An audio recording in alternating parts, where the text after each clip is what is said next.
أعوذ بالله من الشيطان الرجيم. بسم الله الرحمن الرحيم. لن تنالوا البر حتى تنفقوا مما تحبون وما تنفقوا من شيء فإن الله به عليم. كل الطعام كان حلا لبني إسرائيل إلا ما حرم إسرائيل على نفسه من قبل أن تنزل التوراة. قل فأتوا بالتوراة فاتلوها إن كنتم صادقين. فمن افترى على الله الكذب من بعد ذلك فأولئك هم الظالمون. قل صدق الله فاتبعوا ملة إبراهيم حنيفا وما كان من المشركين. إن أول بيت وضع للناس للذي ببكة مباركا وهدى للعالمين فيه آيات بينات مقام إبراهيم ومن دخله كان آمنا ولله على الناس حج البيت من استطاع إليه سبيلا ومن كفر فإن الله غني عن العالمين. قل يا أهل الكتاب لم تكفرون بآيات الله والله شهيد على ما تعملون. قل يا أهل الكتاب لم تصدون عن سبيل الله من آمن تبغونها عوجا وأنتم شهداء وما الله بغافل عما تعملون. يا أيها الذين آمنوا إن تطيعوا فريقا من الذين أوتوا الكتاب يردوكم بعد إيمانكم كافرين. وكيف تكفرون وأنتم تتلى عليكم آيات الله وفيكم رسوله ومن يعتصم بالله فقد هدي إلى صراط مستقيم. يا أيها الذين آمنوا اتقوا الله حق تقاته ولا تموتن إلا وأنتم مسلمون واعتصموا بحبل الله جميعا ولا تفرقوا واذكروا نعمة الله عليكم إذ كنتم أعداء فألف بين قلوبكم فأصبحتم بنعمته إخوانا وكنتم على شفا حفرة من النار فأنقذكم منها. كذلك يبين الله لكم آياته لعلكم تهتدون. ولتكن منكم أمة يدعون إلى الخير ويأمرون بالمعروف وينهون عن المنكر وأولئك هم المفلحون. ولا تكونوا كالذين تفرقوا واختلفوا من بعد ما جاءهم البينات وأولئك لهم عذاب عظيم. يوم تبيض وجوه وتسود وجوه فأما الذين اسودت وجوههم أكفرتم بعد إيمانكم فذوقوا العذاب بما كنتم تكفرون. وأما الذين ابيضت وجوههم ففي رحمة الله هم فيها خالدون. تلك آيات الله نتلوها عليك بالحق وما الله يريد ظلما للعالمين. ولله ما في السماوات وما في الأرض وإلى الله ترجع الأمور. كنتم خير أمة أخرجت للناس تأمرون بالمعروف وتنهون عن المنكر وتؤمنون بالله. ولو آمن أهل الكتاب لكان خيرا لهم منهم المؤمنون وأكثرهم الفاسقون. لن يضروكم إلا أذى وإن يقاتلوكم يولوكم الأدبار ثم لا ينصرون. ضربت عليهم الذلة أينما تقفوا إلا بحبل من الله وحبل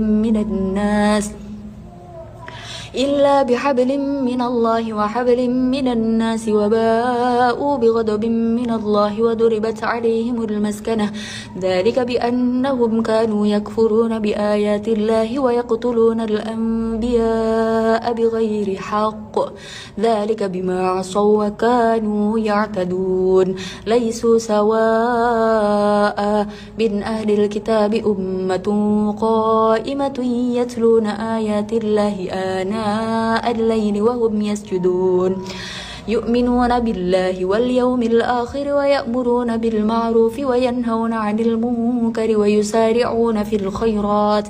وأولئك من الصالحين وما يفعلوا من خير فلن يكفروه والله عليم بالمتقين إن الذين كفروا لن تغني عنهم أموالهم ولا أولادهم من الله شيئا وأولئك هم وقود النار كدأب وأولئك أصحاب النار إن الذين كفروا لا تغني عنهم أموالهم ولا أولادهم من الله شيئا وأولئك أصحاب النار هم فيها خالدون مثل ما ينفقون في هذه الحياة الدنيا كمثل ريح فيها سر أصابت حرث قوم ظلموا أنفسهم فأهلكت وما ظلمهم الله ولكن أنفسهم يظلمون يا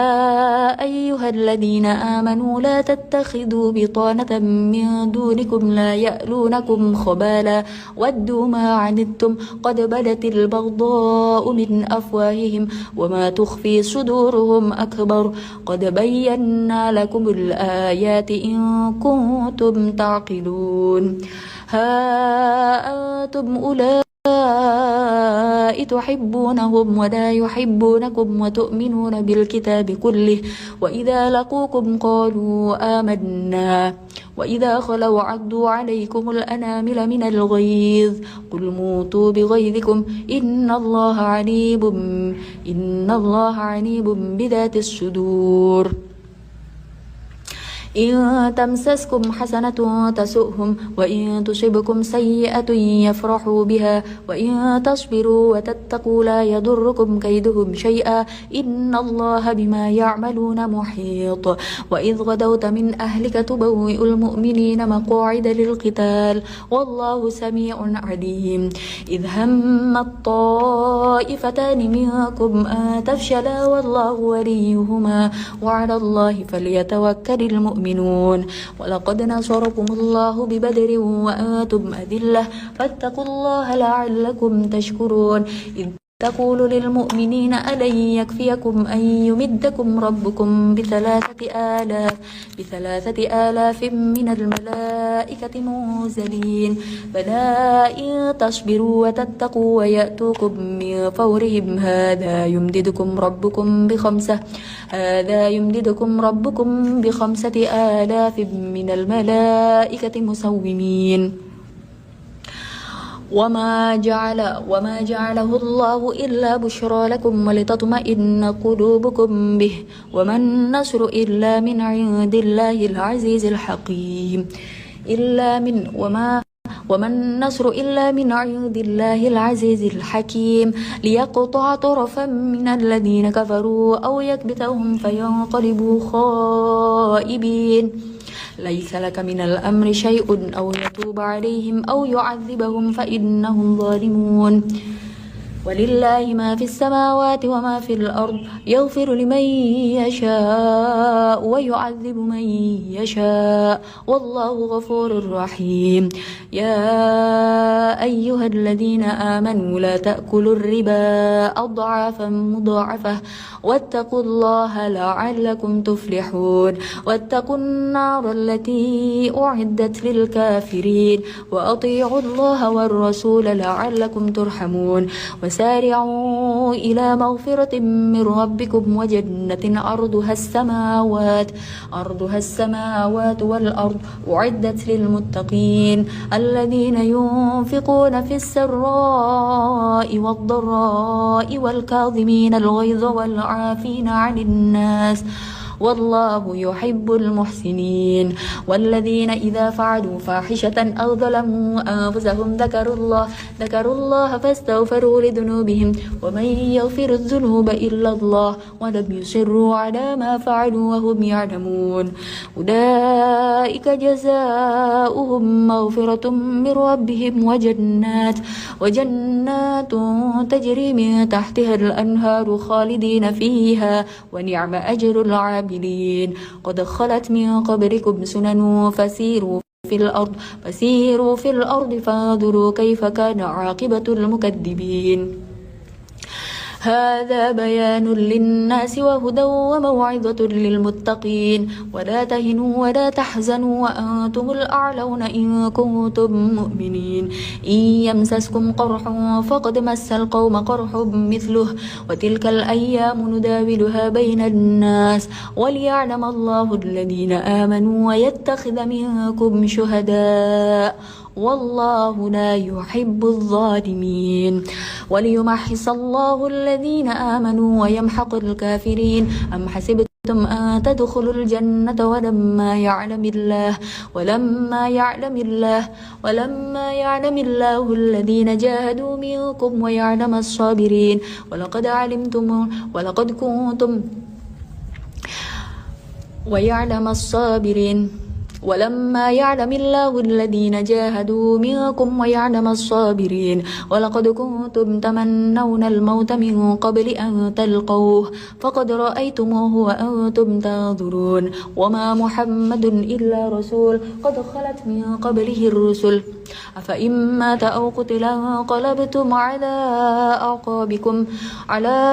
أعقابكم ومن ينقلب على عقبيه فلن يضر الله شيئا وسيجزي الله الشاكرين وما كان لنفس أن تموت إلا بإذن الله كتابا مؤجلا ومن يرد ثواب الدنيا نؤته منها ومن يرد ثواب الآخرة نؤته منها وسنجزي الشاكرين وكأي من نبي قاتل معه ربيون كثير فما وهنوا لما أصابهم في سبيل الله وما ضعفوا وما استكانوا والله يحب الصابرين وما كان قولهم إلا أن قالوا ربنا اغفر لنا ذنوبنا وإسرافنا في أمرنا وثبت أقدامنا وانصرنا على القوم الكافرين فآتاهم الله ثواب الدنيا وحسن ثواب الآخرة والله يحب المحسنين يا أيها الذين آمنوا إن تطيعوا الذين كفروا يردوكم على أعقابكم فتنقلبوا خاسرين بل الله مولاكم وهو خير الناصرين سنلقي في قلوب الذين كفروا الرعب بما أشركوا بالله ما لم ينزل به سلطانا ومأواهم النار وبئس مثوى الظالمين ولقد صدقكم الله وعده إذ تحسونهم بإذنه حتى إذا فشلتم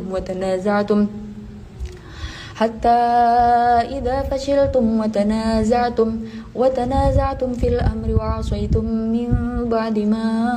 أراكم ما تحبون منكم من يريد الدنيا ومنكم من يريد الآخرة ثم صرفكم عنهم ليبتليكم ولقد عفا عنكم والله ذو فضل على المؤمنين إذ تصعدون ولا تلوون على أحد والرسول يدعوكم في أخراكم فأثابكم غما كي لا تحزنوا على ما فاتكم ولا ما أصابكم والله خبير بما تعملون ثم أنزل عليكم من بعد الغم أمنة نعاسا يغشى طائفة منكم وطائفة قد أهمتهم أنفسهم يظنون بالله غير الحق ظن الجاهلية يقولون هل لنا من الأمر من شيء قل إن الأمر كله لله يخفون في أنفسهم ما لا يبدون لك يقولون لو كان لنا من الأمر شيء ما قتلنا هاهنا قل لو كنتم في بيوتكم لبرز الذين كتب عليهم القتل إلى مضاجعهم وليبتلي الله ما في صدوركم وليمحص ما في قلوبكم والله عليم بذات الصدور إن الذين تولوا منكم يوم التقى الجمعان إنما استزلهم الشيطان ببعض ما كسبوا ولقد عفى الله عنهم إن الله غفور حليم يا أيها الذين آمنوا لا تكونوا كالذين كفروا وقالوا لإخوانهم إذا ضربوا في الأرض أو كانوا غزا لو كانوا عندنا ما ماتوا وما قتلوا ليجعل الله ذلك حسرة في قلوبهم والله يحيي ويميت والله بما تعملون بصير ولئن قتلتم في سبيل الله أو متم لمغفرة من الله ورحمة خير مما يجمعون ولئن متم أو قتلتم لإلى الله تحشرون فبما رحمة من الله لنت لهم ولو كنت فظا غليظ القلب لانفضوا من حولك فاعف عنهم واستغفر لهم وشاورهم في الأمر فإذا عزمت فتوكل على الله إن الله يحب المتوكلين إن ينصركم الله فلا غالب لكم وإن يخذلكم فمن ذا الذي ينصركم من بعده على الله فليتوكل المؤمنون وما كان لنبي أن يغل ومن يغل ليأت بما غل يوم القيامة ثم توفى كل نفس ما كسبت وهم لا يظلمون أفمن اتبع رضوان الله كمن باء بسخط من الله ومأواه جهنم وبئس المصير هم درجات عند الله والله بصير بما يعملون لقد من الله على المؤمنين إذ بعث فيهم رسولا من أنفسهم يتلو عليهم آياته ويزكيهم ويعلمهم الكتاب والحكمة وإن كانوا من قبل لفي ضلال مبين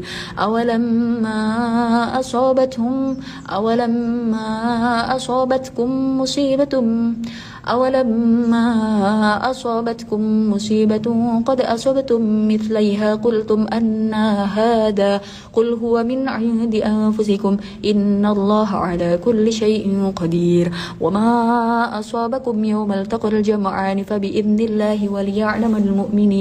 وليعلم الذين نافقوا وقيل لهم تعالوا قاتلوا في سبيل الله أو ادفعوا قالوا لو نعلم قتالا لاتبعناكم هم للكفر يومئذ أقرب منهم للإيمان يقولون بأفواههم ما ليس في قلوبهم والله أعلم بما يكتمون الذين قالوا لإخوانهم وقعدوا لو أطاعونا ما قتلوا قل فادرءوا عن أنفسكم الموت إن كنتم صادقين ولا تحسبن الذين قتلوا في سبيل الله أمواتا بل أحياء عند ربهم يرزقون فرحين بما آتاهم الله من فضله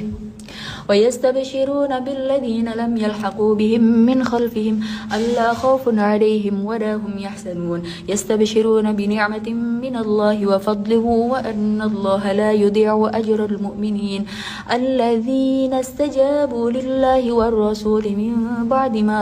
أصابهم القرح للذين أحسنوا منهم واتقوا أجر عظيم الذين قال لهم الناس إن الناس قد جمعوا لكم فاخشوهم فزادهم إيمانا وقالوا حسبنا الله ونعم الوكيل فانقلبوا بنعمة من الله وفضل لم يمسسهم سوء واتبعوا رضوان الله والله ذو فضل عظيم إنما ذلكم الشيطان يخوف أولياءه فلا تخافوهم وخافون إن كنتم مؤمنين ولا يحزنك الذين يسارعون في الكفر إنهم لن يضروا الله شيئا يريد الله ألا يجعل لهم حظا في الآخرة ولهم عذاب عظيم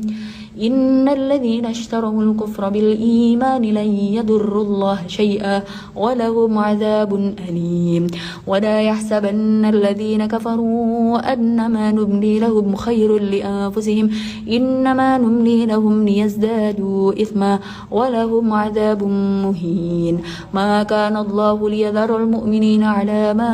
آتم عليه حتى يميز الخبيث من الطيب وما كان الله ليطلعكم على الغيب ولكن الله يجتبي من رسله من يشاء فآمنوا بالله ورسله وإن تؤمنوا وتتقوا فلكم أجر عظيم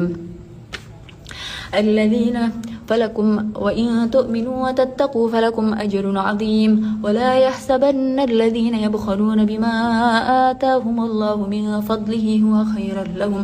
بل هو شر لهم سيطوقون ما بخلوا به يوم القيامة ولله ميراث السماوات والأرض والله بما تعملون خبير. لقد سمع الله قول الذين قالوا إن الله فقير ونحن أغنياء سنكتب ما قالوا وقتلهم الأنبياء بغير حق ونقول ذوقوا عذاب الحريق ذلك بما قدمت أيديكم وأن الله ليس بظلام للعبيد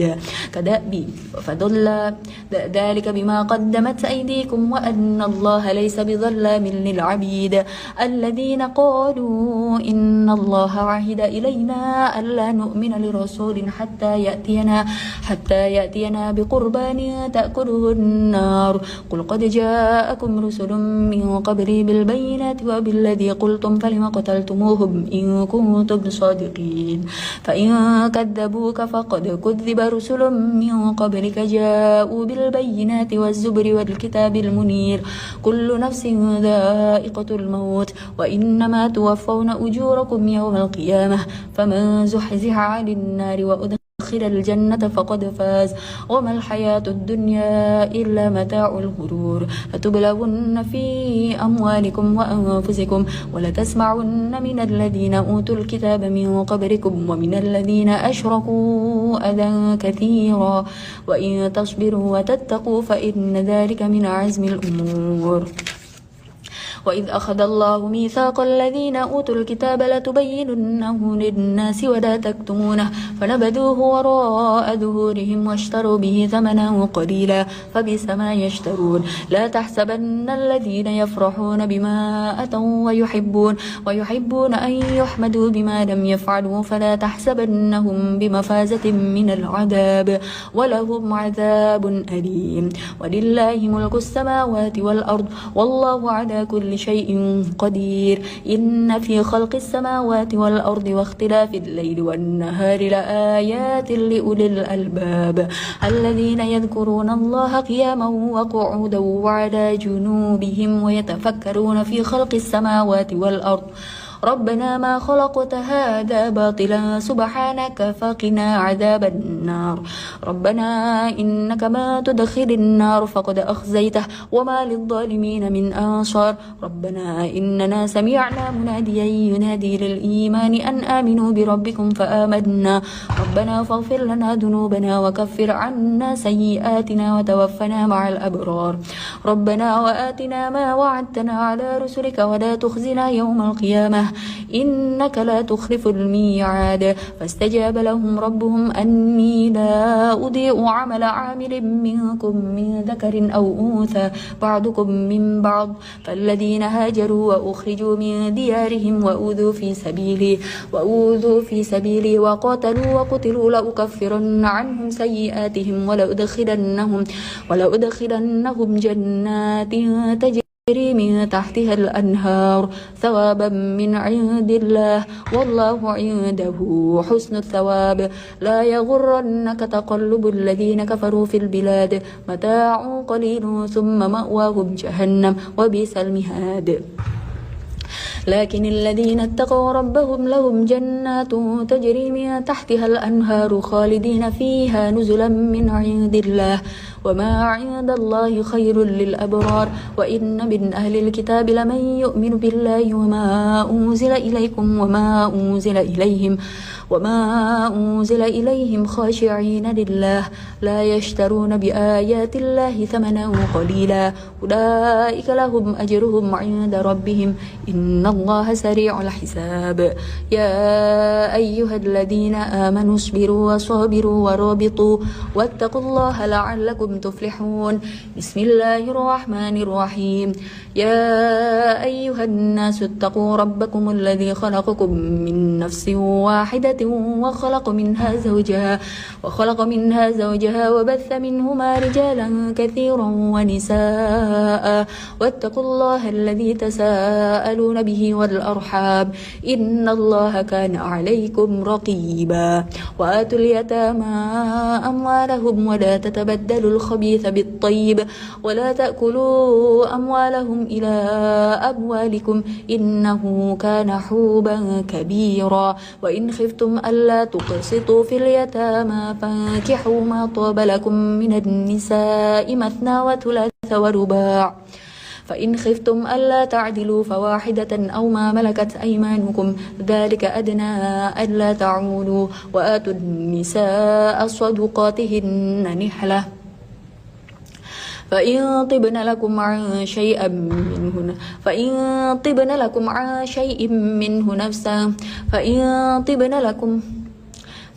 طبن لكم عن شيء منه نفسا فكلوه هنيئا مريئا ولا تؤتوا السفهاء أموالكم التي جعل الله لكم قياما وارزقوهم فيها واكسوهم وقولوا لهم قولا معروفا وابتلوا اليتامى حتى إذا بلغوا النكاح فإن آنستم منهم رشدا فادفعوا إليهم أموالهم ولا تأكلوها إسرافا وبدارا أن يكبروا ومن كان غنيا فليستعفف ومن كان فقيرا فليأكل بالمعروف فإذا دفعتم إليهم أموالهم فأشهدوا عليهم وكفى بالله حسيبا للرجال نصيب مما ترك الوالدان والأقربون وللنساء نصيب مما ترك الوالدان والأقربون مما قل منه أو كثر نصيبا مفروضا وإذا حضر القسمة أولو القربى واليتامى والمساكين فارزقوهم منه وقولوا لهم قولا معروفا وليخشى الذين لو تركوا من خلفهم ذرية ضعافا خافوا عليهم فليتقوا الله وليقولوا قولا سديدا إن الذين يأكلون أموال اليتامى ظلما إنما يأكلون في بطونهم نارا وسيصلون سعيرا يوصيكم الله في أولادكم للذكر مثل حظ الأنثيين فإن كن نساء فوق اثنتين فلهن ثلثا ما ترك وإن كانت واحدة فلها النصف ولأبويه لكل واحد منهما السدس مما ترك إن كان له ولد فإن لم يكن له ولد وورثه أبواه فلأمه الثلث فإن كان له إخوة فلأمه السدس من بعد وصية يوصي بها أو دين آباؤكم وأبناؤكم لا تدرون أيهم أقرب لكم نفعا فريضة من الله إن الله كان عليما حكيما ولكم نصف ما ترك أزواجكم إن لم يكن لهن ولد فإن كان لهن ولد فلكم الربع مما تركن من بعد وصية يوصين بها أو دين ولهن الربع مما تركتم إن لم يكن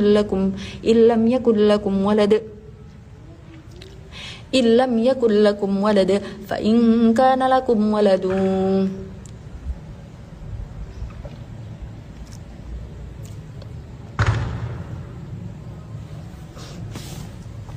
ولكم نصف ما ترك أزواجكم إن لم يكن لهن ولد فإن كان لهن ولد فلكم الربع مما تركن من بعد بسم الله الرحمن الرحيم ولكم نصف ما ترك أزواجكم إن لم يكن لهن ولد فإن كان لهن ولد فلكم الربع مما تركن من بعد وصية يوصين بها أو دين ولهن الربع مما تركتم إن لم يكن لكم ولد فإن كان لكم ولد فلهن الثمن مما تركتم من بعد وصية توصون بها أو دين وإن كان رجل يورث كلالة أو امرأة وله أخ أو أخت فلكل واحد منهما السدس فإن كانوا أكثر من ذلك فهم شركاء في الثلث من بعد وصية يوصى بها أو دين غير مضار وصية من الله والله عليم حليم تلك حدود الله ومن يطع الله ورسوله يدخله جنات تجري من تحتها الأنهار خالدين فيها وذلك الفوز العظيم. ومن يعص الله ورسوله ويتعد حدوده يدخله نارا خالدا فيها وله عذاب مهين. واللاتي يأتين الفاحشة من نسائكم فاستشهدوا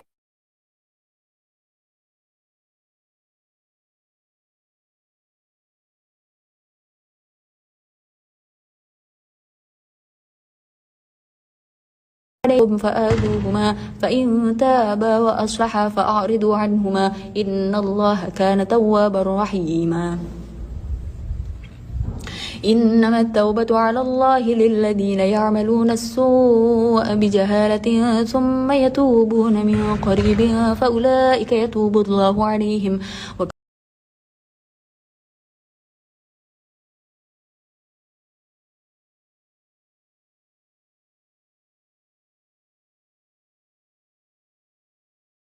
كان الله عليما حكيما. وليست التوبة للذين يعملون السيئات حتى إذا حضر أحدهم الموت قال إني تبت الآن ولا الذين يموتون وهم كفار أولئك أعتدنا لهم عذابا أليما. يا أيها الذين آمنوا لا يحل لكم أن ترثوا النساء كرها ولا تعضلوهن لتذهبوا ببعض ما آتيتموهن إلا أن يأتين بفاحشة مبينة وعاشروهن بالمعروف فإن كرهتموهن فعسى أن تكرهوا شيئا ويجعل الله فيه خيرا كثيرا. وإن أردتم استبدال زوج مكان زوج وآتيتم إحداهن قنطارا فلا تأخذوا منه شيئا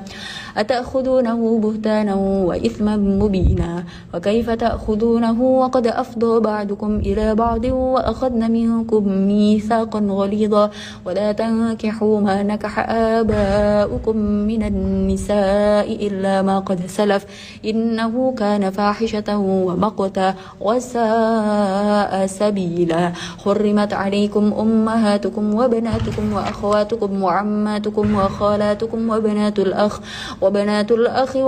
الأخت وأمهاتكم اللاتي أرضعنكم وأخواتكم من الرضاعة وأمهات نسائكم وربائبكم اللاتي في حجوركم من نسائكم اللاتي دخلتم بهن فإن لم تكونوا دخلتم بهن فلا جناح عليكم وحلائل أبنائكم الذين من أصلابكم وأن تجمعوا بين الأختين إلا ما قد سلف إن الله كان غفورا